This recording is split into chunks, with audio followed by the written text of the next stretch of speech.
Welcome to a Couple More Minutes podcast, where two veterans of the animation and video game industry talk about exactly that, animation and video games. I'm Jeff Gabor. I'm a veteran of the animation video game industry.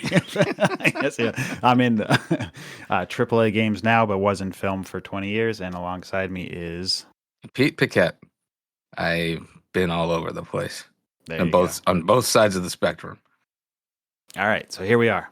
Episode 2. This episode, we're going to be diving into the new Zelda game, Echoes of Wisdom, and we'll also be diving into a bit of UFO 50, which is a collection of a whole bunch of retro-inspired games.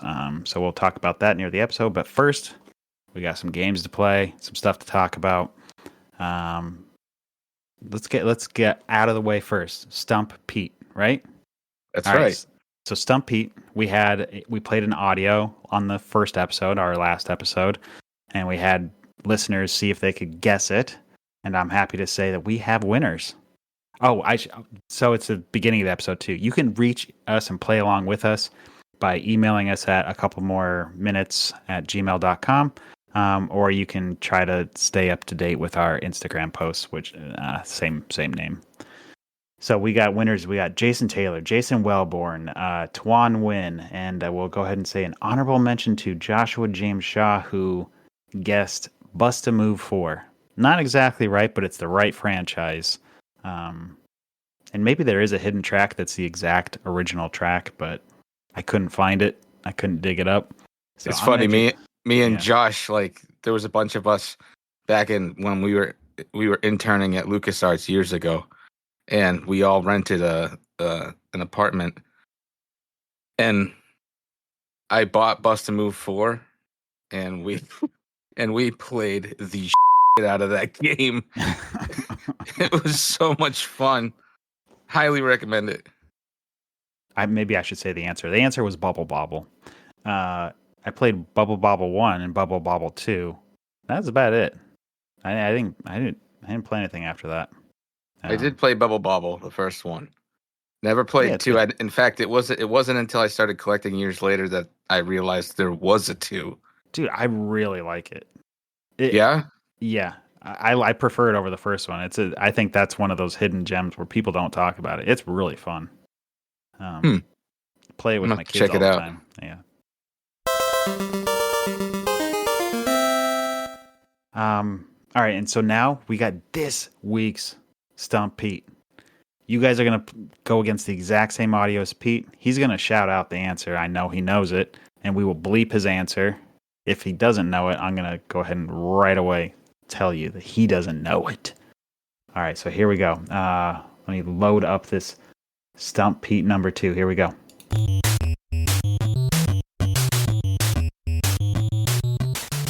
This is... Yeah. Let's let it play a little bit longer for the audience.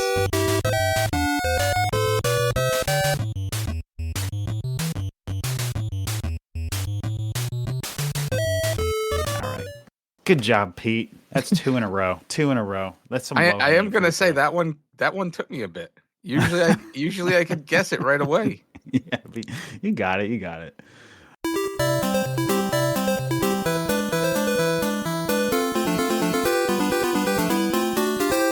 All right, so now we're going to play our second game. All right, it's not even really a game. We got our 1v1, and this one was a lot of fun. So we were talking Mega Man and stuff last week, so right away somebody wrote in and wanted to really break down Mega Man 2 versus Mega Man 3, even though that wasn't our topic. And I want to say right out of the gate, I have a correction to make. And Pete, I didn't know this. Mega Man 9 and 10. We were talking about how they took out the slide mechanic and they took away the charging buster shot, right? Mm-hmm. Did you know that's not true? We were wrong. Really? Now I've played 9 and 10. I really like those games, but I never dared to play as Proto Man. You can play as a playable character. Like, he's a playable character in those games. And he has the slide and the charge shot. I had no idea. Okay. Well, the king of Mega Man is wrong. Yes. So I can't say I'm the king of Mega Man or even close to being. I'm like the squire of Mega Man. I stopped playing after 3. So I don't know anything about Mega Man really. Yeah. Well, I have to admit I was wrong. And with that, comes Bubba Hump. Bubba Hump wrote into the show talking about there shouldn't be any question of the debate between Mega Man 2 and 3. Mega Man 2 is far superior than its prior prequel. Mega Man 2 holds the test of time because of all the things that made the first game a hot mess were enhanced and made better. The 8 robot masters, 2 in particular ones that are hailed as the greatest, Metal Man and Quick Man. The music was by far the staple of the Mega Man series. You forgot to mention the other levels besides Wily's Castle #1. He makes a good point here too. When booting up the game, the intro theme with Mega Man on top of the tower is the essential staple Mega Man theme song for the whole franchise. Also, the essential Robot Masters are pretty banger. Wily's final battle, although simple, when you learn his weakness, stuck out to me as a kid because holy S, he turned into an alien. And then, what a twist, it was a hologram. What a prick. The ending was one of the best in the NES because it was up for interpretation. Mega Man left his helmet on the hill when then retired to his little house in Poland. Or did he? What was the meaning of it all? Did he give up his identity as a robot? One of my favorite theories is that the creator of the game, Kenji Inafune, thought that this was his last go at making a game with Capcom, and after pouring everything into the game. So the ending was a mirror of his possible last passion project with Capcom before leaving. What does Mega Man 3 have? Proto Man's pretty pimp. So all those are pretty good points that Bubba Hump makes. So yeah, he does. He makes some good points for sure. Yeah. I really like the conjecture of like the creators, like reflecting his possible outcome in the ending. Yeah, that's pretty cool. So we then put it out to the masses that this week we were going to discuss what is better, Super Mario World or Sonic the Hedgehog 2. So Pete, let's you want to talk you and I first, or you want to listen to some of the comments? Why don't you read the comments? All right. And then we got a lot on this. And then we'll dive in and we'll each give our spiel. All right, so a few comments. Yeah, that sounds great. Okay. So Grand Design says Mario World for me because it's flexibility of how to play through the levels. That's totally true. Blackwood of Blackburn. I mean, there's a thing I like about both of them. Sonic has spin dash, different but seamless ways to go through the same level. But Super Mario World has a different power-ups and what they provide, so it's hard to say which one is honestly better. They're both good in their own way. Let's see. Brimguard says, personally, I'd rather and have several times replay Super Mario World, and that's even doing the 96 exit run. Sonic 1 was a slog, and Sonic 3 was actually kind of fun. Haven't played Sonic 2 in a hot minute, but beyond the current drive to beat games from my childhood, I don't really have a desire to replay Sonic 2. So that's pretty, yeah. And then he goes on to, now where it might actually get advantages is the music. But even then, I'd rather re-listen to Sonic 2 than replay Sonic 2. A good point. Ugly Owl says Super Mario World beats most games that it goes up against, not just Sonic the Hedgehog. Arn Pauly says Sonic 2 has Casino Night, so Super Mario World doesn't. Checkmate haters. Tsunami says always I say Super Mario World, but I have a big nostalgic bias. Samurai says Super Mario World for sure. Zero the 14 says, I like Sonic 2, but in my opinion, Super Mario World is one of the best games ever made. Weevil of Dew says, that doesn't even seem like a fair comparison. One of the best Mario games of all time to a mediocre Sonic game. The Sonic game was the first intro to Tails and two-player mechanic, but it wasn't anything groundbreaking like Super Mario World. Joe Dash is Super Mario World all day. It brought us Yoshi and color block switches. Sonic 2 was fine, but they really pushed Sonic is fast too. They pushed Sonic is fast too hard, and at full speed, the camera is too zoomed in to enjoy the game. So, according to those comments, pretty much a landslide towards Super Mario World. I think there was only one strong vote for Sonic. Yeah, they probably didn't own a Super Nintendo back in the day. Yeah, That's my own, that's honestly why I think people think Sonic is better than Super Mario is they just didn't have it. So it was like the sour grapes mentality, you know what I mean? yeah. But anyway, I mean, I got a lot to say about this too. okay, let's go. I got my comments here. It's not even close. It's not even close. Mario's game design has the player knowing how they made a mistake and Yeah, that it was entirely their fault when they die, which is a true learning moment. Sonic's game design leaves the player wondering what the hell happened to them because they were going so damn fast they couldn't react to an enemy that spawned right in front of them. yep. A There lot of is gotcha. Yeah, there is some skill involved, but luck plays a huge part in it. yeah. It feels like a glorified game of pinball when put in comparison to Super Mario World, which isn't bad, just completely different. Mm. Case in point, if you took the locomotions out of Super Mario World, you'd have pretty much nothing, right? But if you took the locomotions out of Sonic 2, you'd have Sonic Spinball, thank you very much. Right. You know? Yeah, no, that's true. I mean, I'm gonna try to. I will try to play devil's advocate with it. Like, Well, I'm not done. I still got a okay, couple all right, things to let's go. say. All right, I will keep going, Pete. You're on a roll. Speaking of locomotion mechanics, the control you have in Super Mario World compared to Sonic 2 is like night and day. Like, Mm-hmm. Sonic's locomotion controls are so clunky. And the jumping, if you're not going like 1,000 miles an hour, the jumping feels like Ice Climber, which is one of the worst platforming games Nintendo had ever made. There is a weird part of Sonic. Like, if you don't have momentum and you're trying to slightly go up a incline, it's like he's got like lead feet. He can't move. And you try to do these like jumps to get moving. Yeah, I agree. It feels a little clunky in terms of how he gets moving. Yeah. Which I guess is you got the spin dash to get yourself moving, but it doesn't feel right. Yeah. Now, I will say a couple good things. The graphics and animations are possibly the only edge Sonic 2 has over Super Mario World. Yep. And what they were able to pull off with the Sega Genesis sound chip was amazing in Sonic 2. But it still sounds like wet bean farts in comparison to Super Mario World.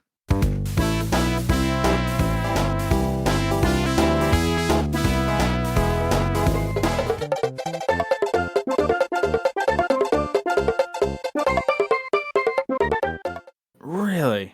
Yeah. I love the music of Sonic 2. I hate the Sega Genesis sound chip. I know. I would say I loved it as a kid, but it just sounds like a metal clunking thing falling down the stairs. Like it sounds techno remixy, hollow sounding. It doesn't have any like depth to it.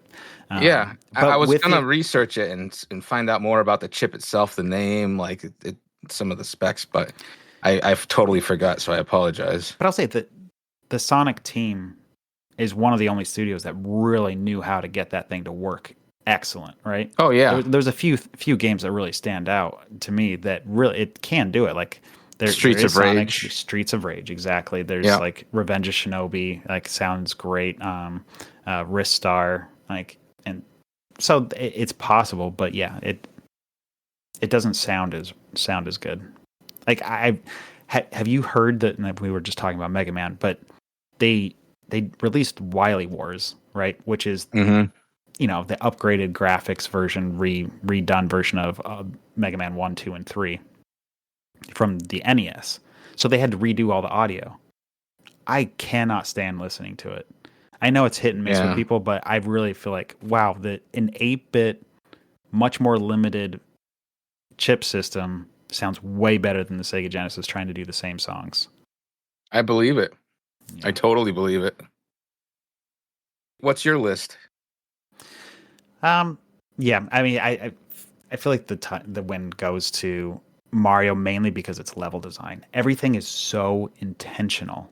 Like watching even speed runs, you can't help but feel like, did they see this coming? Like, did they know jumping here, going at full speed will perfectly land on this turtle, land on this platform, land on this.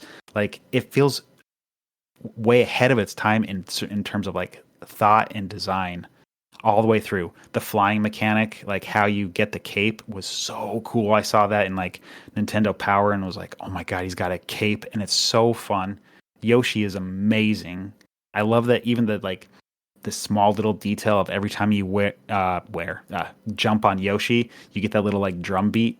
The bongos, yeah. Yeah, every time, like every soundtrack through the game, as soon as you jump on Yoshi, you get the little bongos playing. It's so fun and cute, and it stands up to the test of time.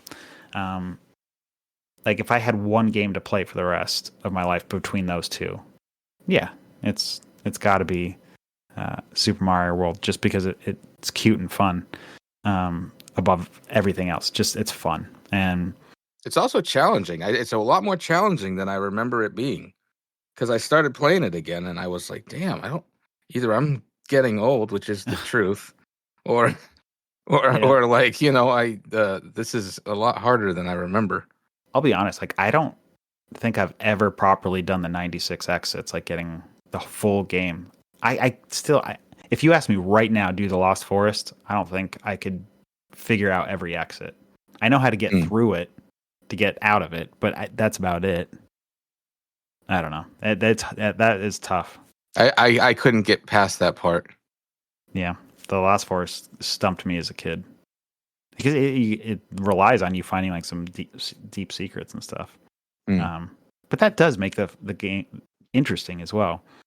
I would say like the story of Sonic 2, it's weaving a story during the whole time. That's really cool. The fact that it has a 2-player.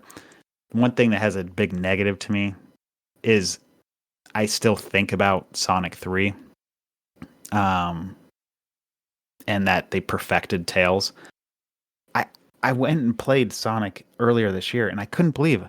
I was like, I thought Tails could fly you. Like you could pick your buddy up, like fly him around the screen. They didn't add that until Sonic 3. And it really like makes Tails really superfluous. Yeah, he's pretty useless in 2. Yeah.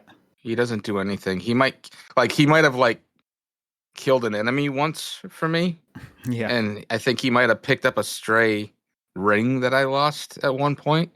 Oh, and don't get me started. The bonus levels. So the coolest thing that Sonic 2 has over Sonic 1 is Super Sonic, right? You get all the Chaos Emeralds. You become like this ultra, like amazing gold flashing flame head, awesome, cool looking Sonic, and it's super fun to play.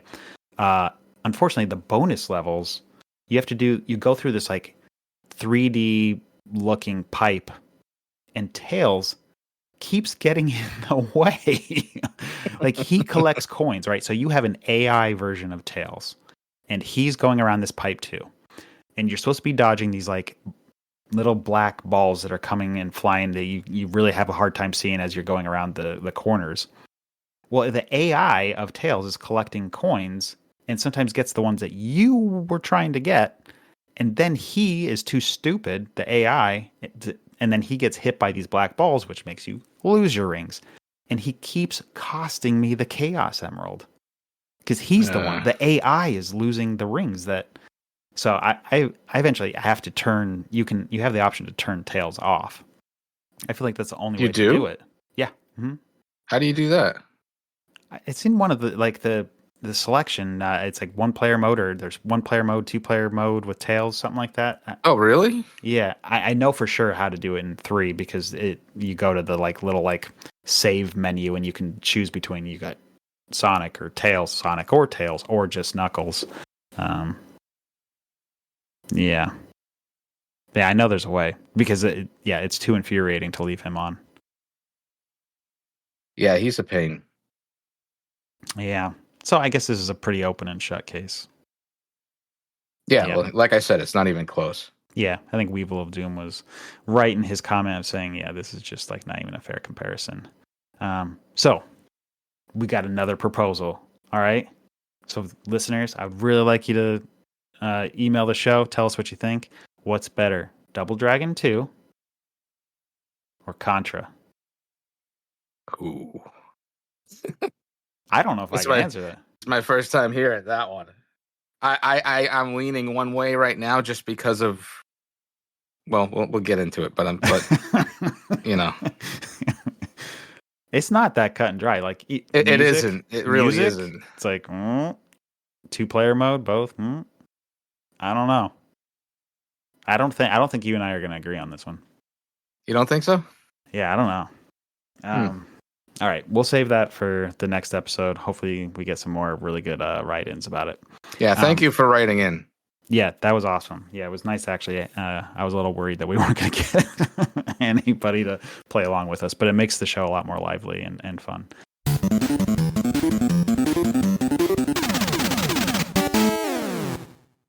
All right, so Pete, you've been doing your Extra Life campaign, right? Yep.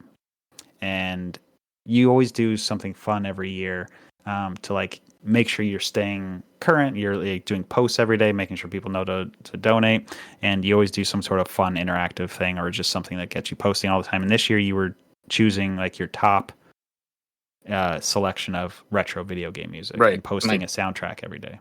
My top 50 songs from the NES. And that failed miserably when it got down to the last, 15. Yeah. And why is that? Because I got copyright strikes. And I don't know. I feel like this shit should be public domain by now.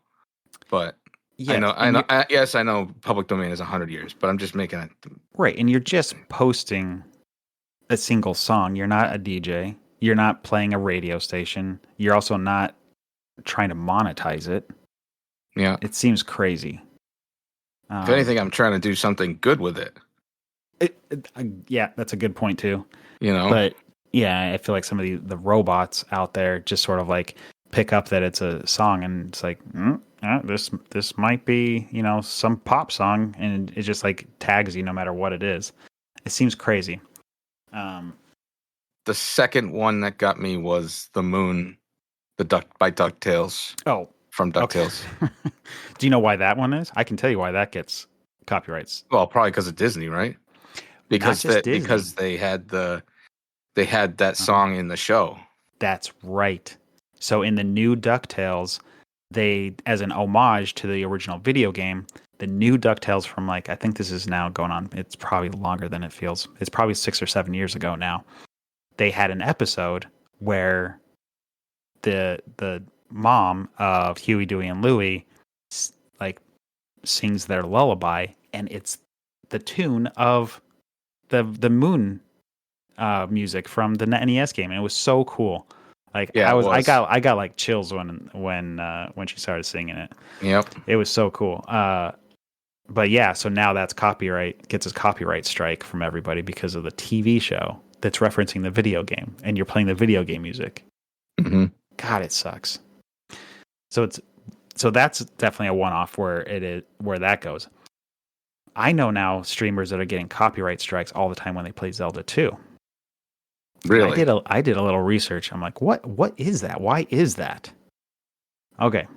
I want you guys to take a listen to a little bit of what I found, because this is crazy. All right, so Zelda 2, the palace theme, or dungeons, however you want to call them. They're called palaces in Zelda 2. See if you recognize this nice tune.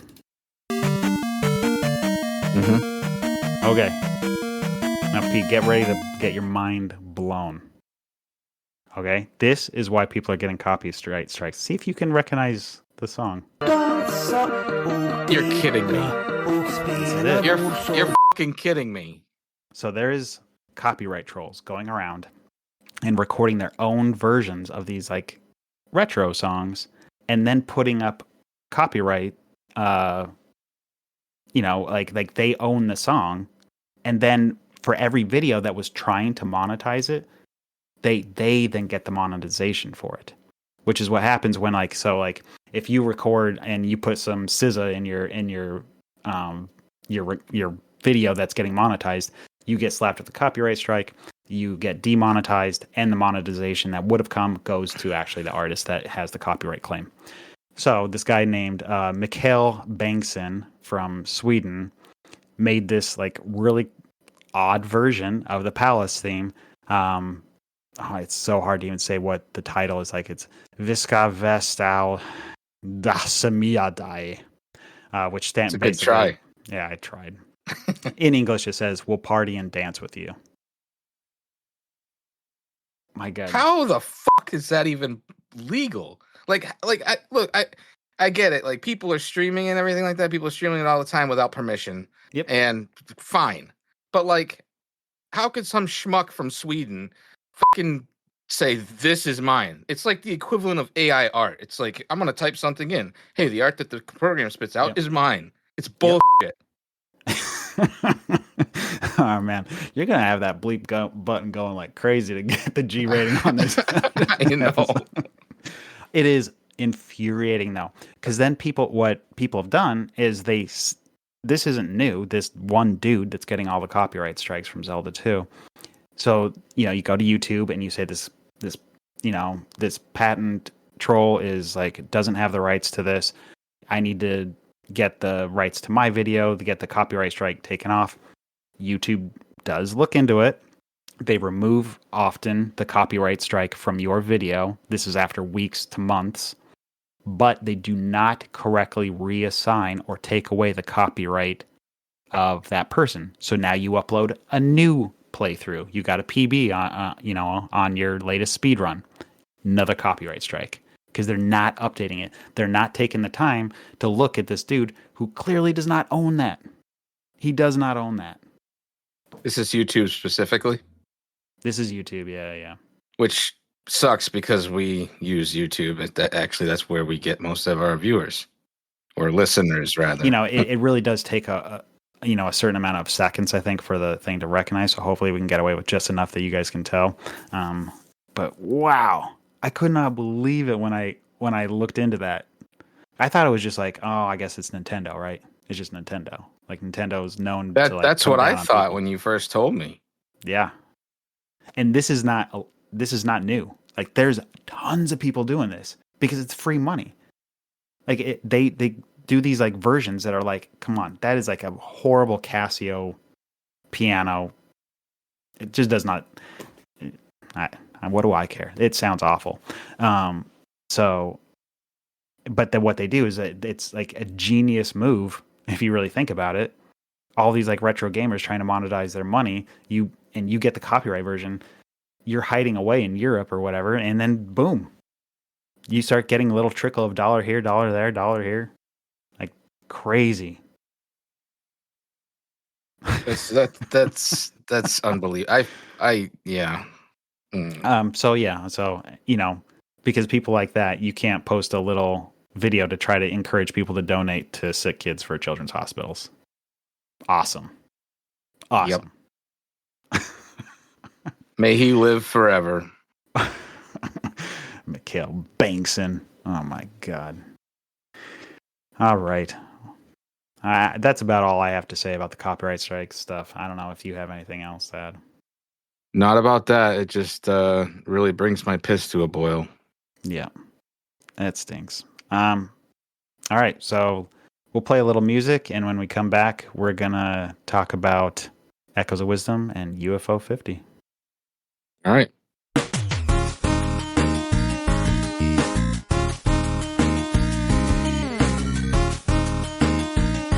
Okay, all right. Let's go. UFO 50. A lot of retro streamers are playing this game. Yeah, and rightfully so. I mean, it's I've been following it for a long time, and I was super excited when it came out.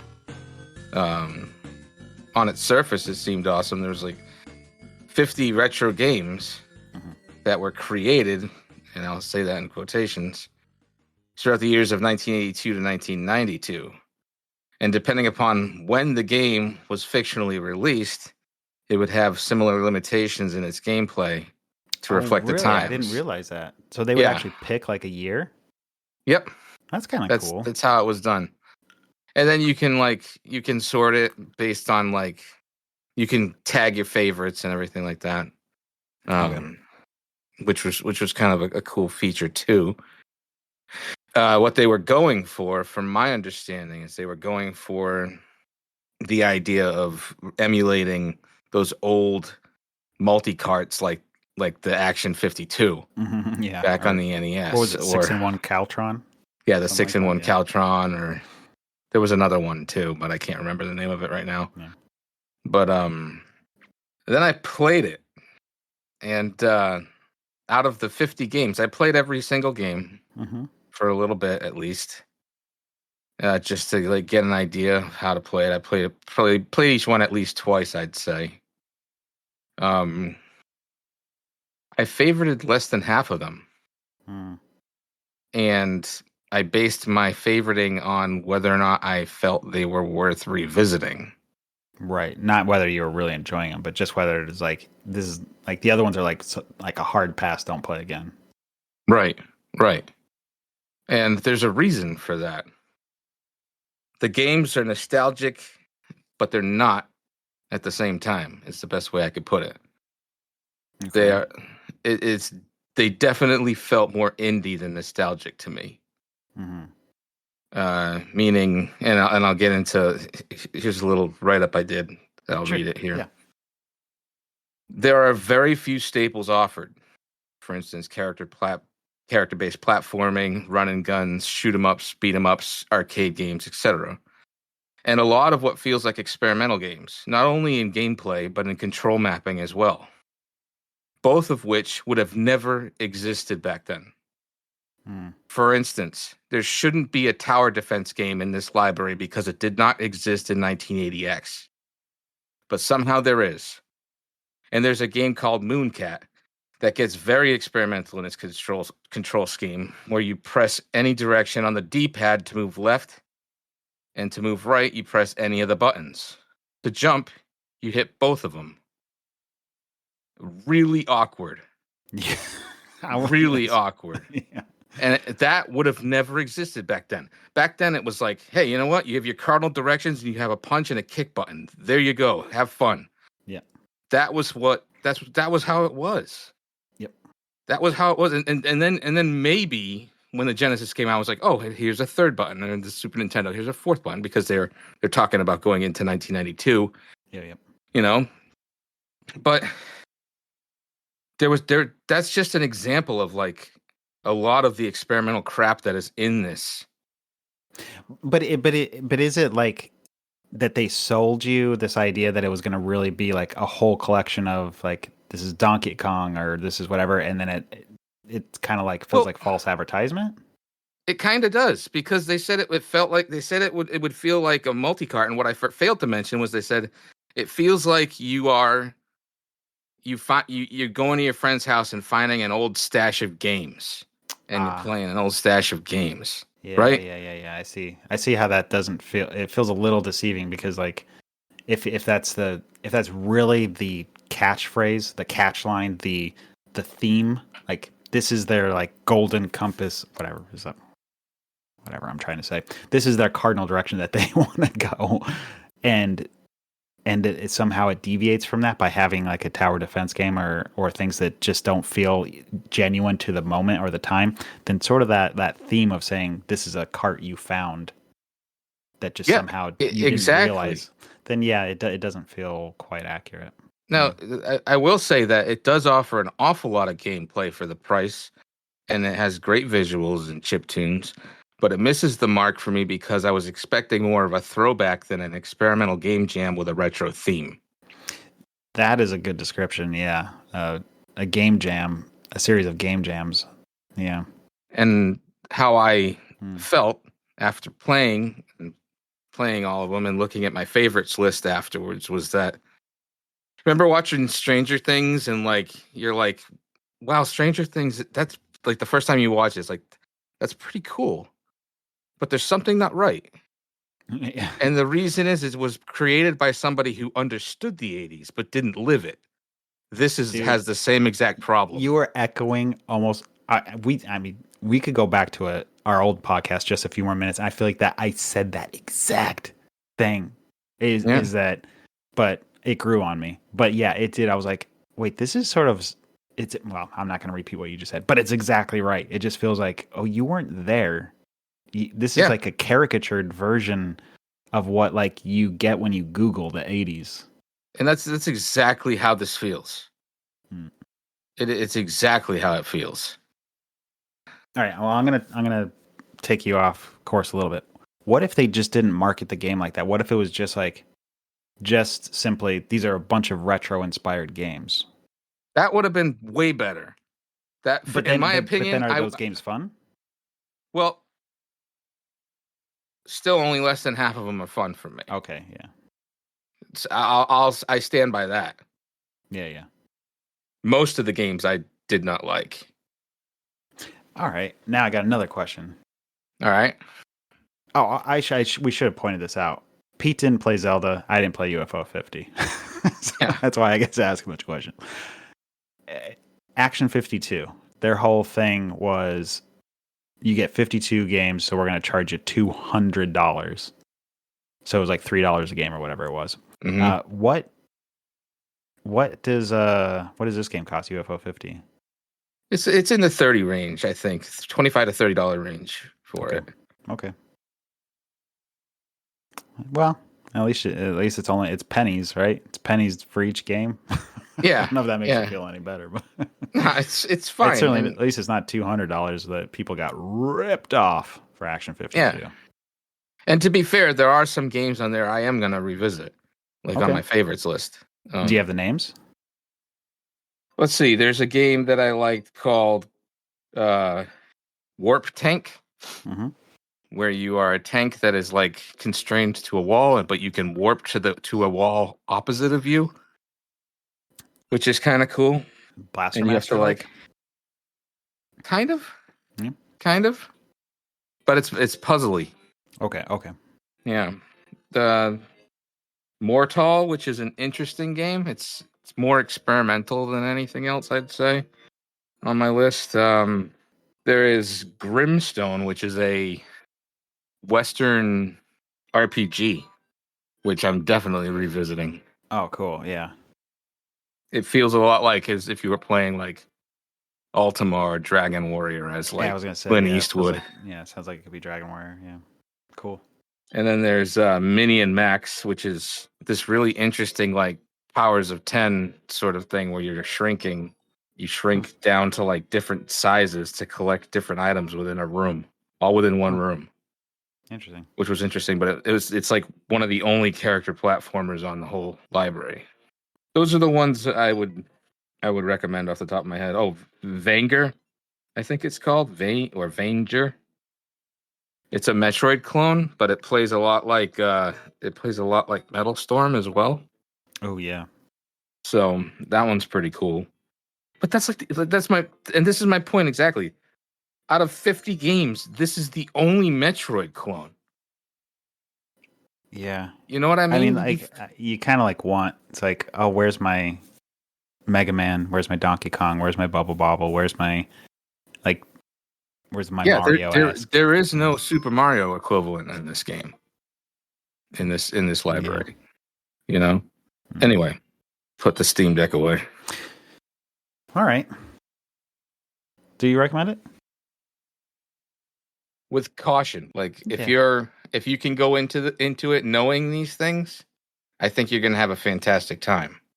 See, like my thing with it is like I kind of get the gist of what the games are. Nothing's telling a story really, right? Like there's no. I mean, maybe that RPG, Grimstone. Yeah. So maybe that, but like if I'm playing like new games, I feel like I go in for the story now. Mm-hmm. And then if I want like a retro game, I play the retro game. Mm-hmm. Like this last week, I don't know why it's back. It just got under my skin again. I'm like back with Donkey Kong. Oh yeah, just playing the game. Yeah, you're just playing for score, or Yep. That's cool. It's fun, man. It is. It's classic, and it's hard, but it's like so rewarding. It's like, man, if you get into six figures with Donkey Kong, it's like, oh, that feels good. You know, they took the cement factory out of the NES port, right? Yeah. There is a hack out there where it puts it back in. Where they put it back in, yeah. That's so cool. I think it's called.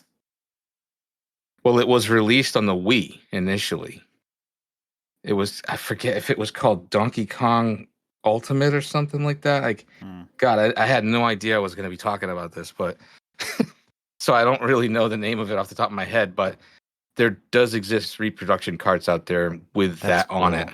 That's really cool. I should check that out. Yeah. All right, we gotten off topic.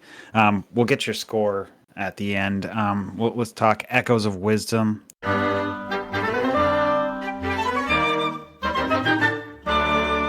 So this was my task to play. Played through the whole thing. I will say I really enjoyed it. Oh, that's good to hear. Yeah, it's great playing as just Zelda. First off, you don't play as Link in this game. The whole idea is there's this evil being called Null, and it seeks to take over the universe back to the place before there was light, before there was life. And so it just wants to go back to this vast, like, nothingness again. So it's like creating all these rifts around this world, and it's sucking people in, buildings in, and you're trying to, like, fix the rifts with the help of your, with a little, like, friend. I'm totally blanking the little guy's name. He's really cute. So it has a gimmick. The like gimmick of this game is you have this, like, wand, and you create echoes of everything. Any enemy, and when I first like heard of the game, I was like, oh, I'm sure there's gonna be, like, limitations. It is almost any prop, any enemy. You take your wand and you register it as an echo, and then you can make another duplicate of that anywhere in the world at any time, and you can make as many of them as is possible, as long as the strength of your little friend, how much strength that person has, and you know, as you play the game, they get more strength to be able to, like, make more clones. So this is crazy. They have so many enemies. It's like it gets to be, like, overwhelming how big your library is, because you can then, like, imagine, like, all the enemies of, like, a modern Mario game, right? And you have to go through this entire Pokedex, basically, of clones, and it's not just, like, the enemies. Then you got like beds or statues or, like, pots and crates. Are all these things, like, specific to unlocking certain puzzles, or do you end up with a lot of useless items? That is a major negative. So I'm going to just call it a Pokedex, is what it feels like, because you're collecting all these things. You end up with an overwhelming amount of stuff, and it takes forever to scroll through it. And it does have sorting options, like most used or by type, and most recent, and that kind of thing. So at least you can kind of sort it, but it's still overwhelming how much. And the coolest part of the game is a puzzle game. Like, room after room after room, you understand you have to get somewhere or do something, hit a switch. You have to do something. And it's like, all right, well, this is what I have available to me. These are the clones I've made. So I feel like if I am in this room, I have somehow earned enough clones to be able to solve this puzzle. And the game is wild in that, like, it's unhinged on all the different, like, options it gives you. And so you can solve any one of these puzzles a million different ways, which is both cool and, like, also a little, like, there was so many times where I was like, did I solve that the right way? I mean, I got past it, but I don't know. Doesn't that end up being a situation where you're like, holy crap, I just solved it? Like, you know, some of them are where you feel really smart. You're like, oh man, I put 2 and 2 together, and somehow, like, it feels a lot more than 2 and 2, and you were able to, like, come up with a cool creative solution. I'm not going to give away any spoilers to the game since it's so new, but there was a couple points, like, there's it's typical Zelda. So it's like, you have your Gorons, and you have your, the whatever the water people are called. Oh my god, I don't sound like I know anything about Zelda. But anyways, you have all the typical, like, locations. And so you go into this, like, fire area, and there's, like, these steam things that are, like, and if you step in them, you, like, float up into the air a little bit. I could not figure out what I was supposed to do it, and I didn't want to do a walkthrough or anything. I got through the whole game, but I feel like I cheated because I was like, it's clearly asking me to do something with these like floating like exhaust pipes. Mm-hmm. Never did figure it out. I just like that you're given so many tools that you can basically cheese the entirety of the game. Mm-hmm. Very, very, very quickly early in the game, you can make platforms and then get completely out of bounds. It's not like they didn't know you could get there, but it's like, the usual restrictions of a Zelda game is like, there's the wall, I can't go past that. Here's a cliff, can't go past that. This tree blocks this thing. It's like, nope, not in this game. Crate, bed, crate, bed, crate, bed, crate, bed. Climb up. Now you're out of bounds and you're walking around, and now you're places you should not be. You haven't earned to be this part.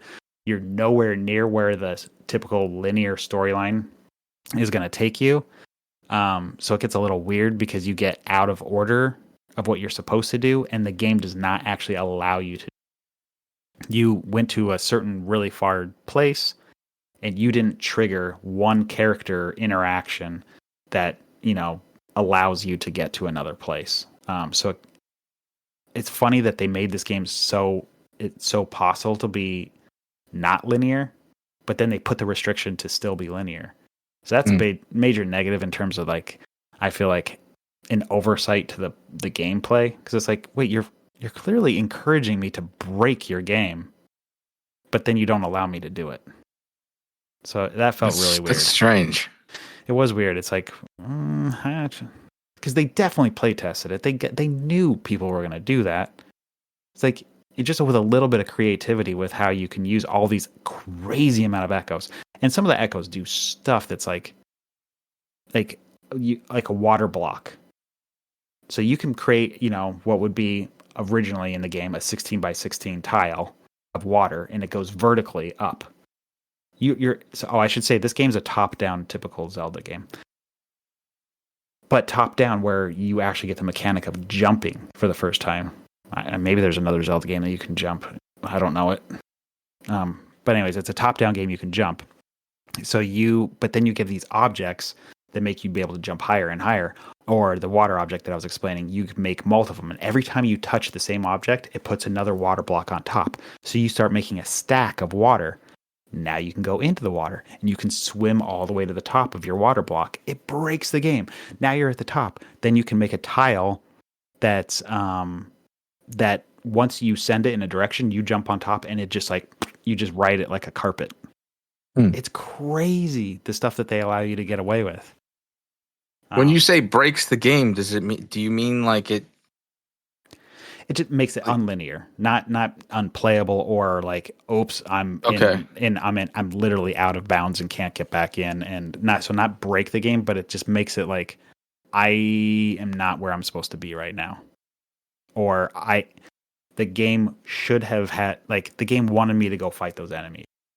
Nope, you don't have to fight anything if you don't want to. Which brings me to my next point: combat. Your only tool is clones, right? As Zelda. So you come up against a bunch of moblins. What do? You make a clone of another moblin or another like Keese, like a bat or whatever. And they start going after, and you just watch them fight. You just watch your clones fight. They do the fighting for you. So the combat 99% of the time amounts to you making a bunch of clones and then you wait. Super boring. It's not that. That sounds almost like a. What was that? Remember they mashed they mashed Zelda together with like Dynasty Warriors back in a couple years ago. Is that Hyrule Warriors? Yeah, Hyrule Warriors, and like you have to like control a bunch of guys that you can fight by yourself if you want, but they fight for you. Yeah, Yeah, it's not very like fun, the combat. So then they're like, okay, like I feel like the game, like they probably play tested it, got that note, and so then they added this sword fighter form. So basically what it is like you get to tether yourself to these rifts. You like go it like the equivalent would be like you get to flip into the upside down a little bit. And essentially what it is you take on you have gained at some point some weapons of Link. And so essentially you turn into Link. That's really what it is. So for a limited amount of time, you have this like meter or a bar, and you get to be Link for a little bit. So you got a sword again, you got some bombs. It's really cool, it's fun. And then so you get to experience the game as Link for a bit. And you realize that's actually fun. Like, that's cool. But then they put the time limit on it, and then not to mention, you feel like all the bosses require sword fighter form. At least that's what I'm saying. That was my impression. I was like, oh well, you got to save sword fighter form. So then I was discouraged from using what was actually fun. So it was just like, all right, send a clone, send a clone, send a clone. I don't know when I'm going to need sword fighter form, so send a clone, send a clone. So that's the game is awesome for puzzles. Feels really cool, super creative. I feel like this is Nintendo doing what Nintendo does, which is just like, man, how do they make these kind of cool like design choices and puzzles? It's like the Super Mario world again, where it's just like, you guys just like focus strictly on creativity and fun. That's what the main part of the game is. Combat, not good. Yeah, it's just not good. I don't know. That's too bad. Yeah, that's it is too bad. I had it in my hands at a GameStop, and I was like, I was gonna pick it up, and then I was like, you know what? I'm gonna wait for the review, and see if it's worth it. I really enjoyed playing with it. I wanted to keep picking it up again. I let go the fact that the combat was not that great. Other people have not been so kind. Like they're like middle of the road Zelda, like not great. I think it's really creative. I think it's definitely worth a pickup. To me, I think it's fun. The only other complaint I had was like, I have a personal pet peeve of cutscenes. God, I hate cutscenes. Really hate them. When they drag on for so long and you're just like tapping the button, like, or you like, I don't want to skip it because I feel like it's probably got story stuff that I need. My God, it's just so much, and it like doesn't hit home. It doesn't hit emotionally.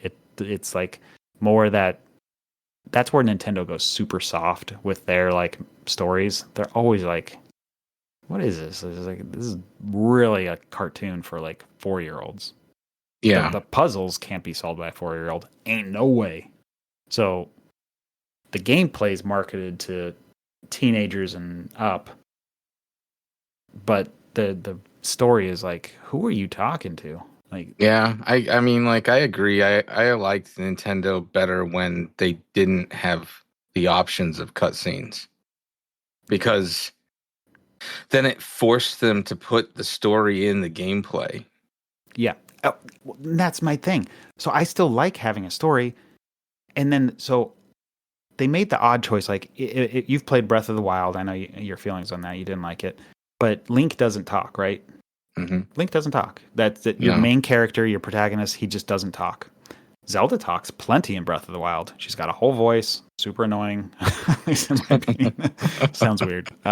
She's fine. It's fine. I don't want to be too mean, but it wasn't to my taste.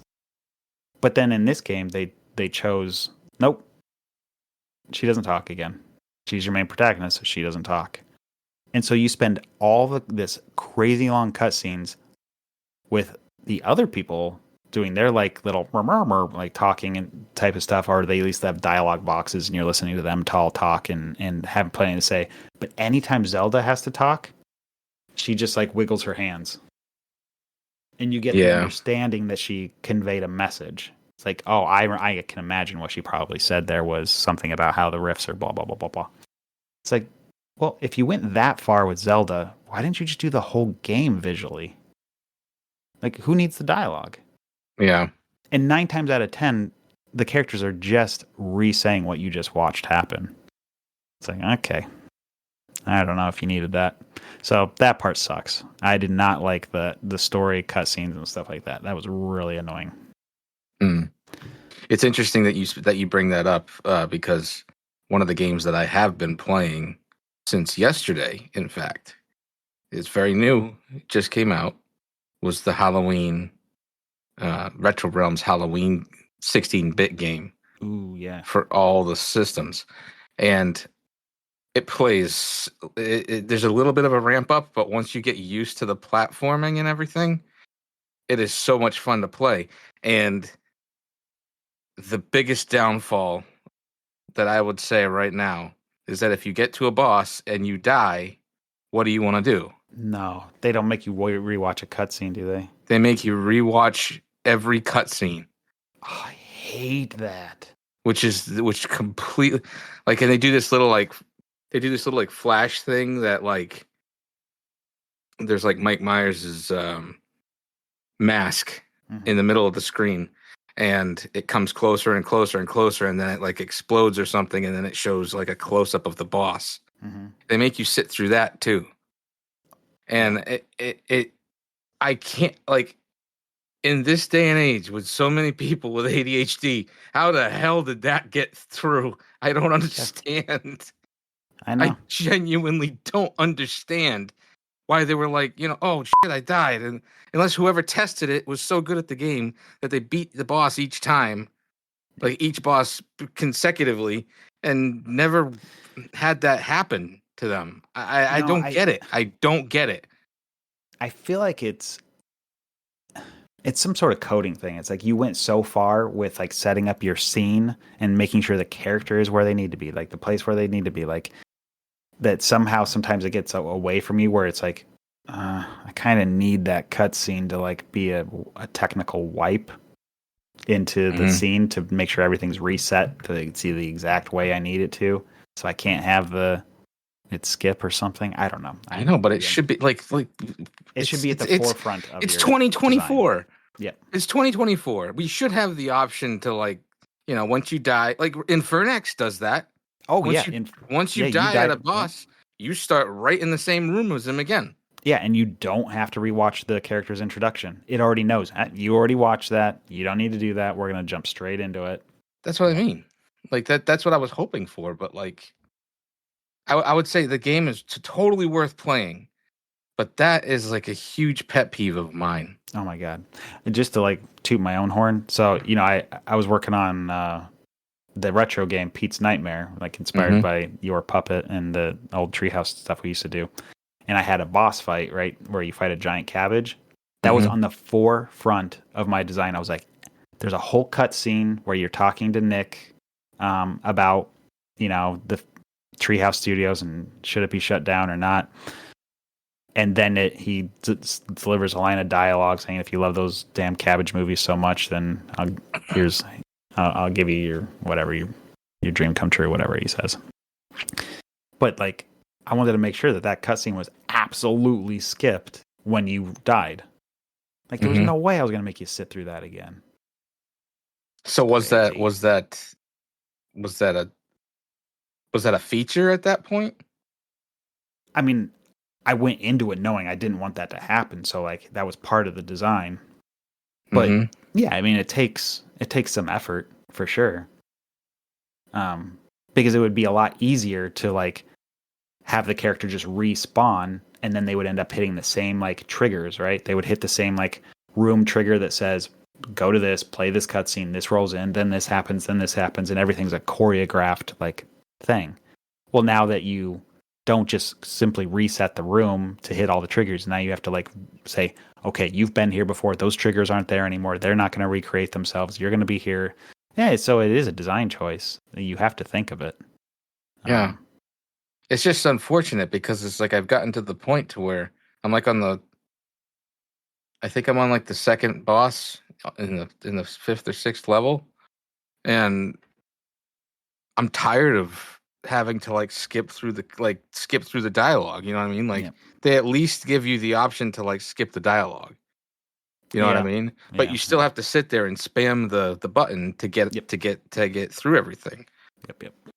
But I'm at the point now, I'm like, I don't want to do this anymore. Like, you guys kind of killed this experience for me, and I was having a great time. You know?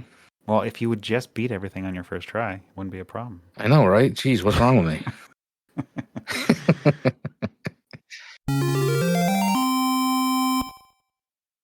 All right, man. What are your thoughts on UFO 50? We're rating our games 0 to 5. We last week we said we weren't going to do half points for an X, so we gave it each a 4. Given now that you want to do half points, right? Yeah. I do want to do half points. So half points, we're going to retroactively say Inferno X is a 4.5. Yep. All right, absolutely. Good. Because half point, that I realize that there's a big difference between a 3 and a 2 and a 3 and a 4. You know what I mean? And with this game, UFO 50, is it a collection of retro-inspired games? Absolutely. Is it an authentic experience? Absolutely not. 2.5 stars. The lowest rated game of a couple more minutes podcast history. Yep. Oof, the lowest one so far. Echoes of Wisdom, I'm going to give a 4. I think it's a great game. I think it's very smart. So smart. That's the best, I think, description of the game. Just very smart. I had a really good time playing it. I will say, if you're looking for a Zelda experience, just so I feel like enough people don't play really cool indie games. Blossom Tales, and especially Blossom Tales 2, are basically a reimagining of Link to the Past with a female protagonist. So if you're looking for a female protagonist like Zelda and you want Link to the Past where you have combat, those games are awesome. They're so good. They do not get enough play. They don't get enough people talking about them. So there is also, if you want to play as Zelda, there does exist ROM hacks of the original Legend of Zelda. Where you can play as Princess Zelda. And I forget the name of it. It's in Japanese, so it didn't stick in my mind, but I have a reproduction cartridge of it over there. But yeah, it's basically a reimagining of the first game. That's crazy. So that's cool. I love that stuff happens, and they do that kind of stuff. Fun. All right, Pete. This is a long form. We try to stick to an hour, and look at that. We're just at an hour. Yeah, we're doing it. We did it. So please give us your comments. Please write into the show. We got a couple things. We have that new Stump Pete. It's in Stump Pete, and then we have next week we'll be talking, or next month. Man, I keep saying next week. We used to do it on a weekly basis. We'll do Double Dragon versus Double Dragon 2. Sorry, this is yes. Important. You have to because Double Dragon specify. 1 that ain't gonna win against Contra. Double Dragon 2 versus Contra. Any last words there, Pete? That's about it, man. A couple more minutes at gmail.com. Yep. That's it. All right. So this has been just a couple more minutes where two veterans of the animation video game industry talk about exactly that. Catch you next time, Pete. All right. See you around, man. See you, bud.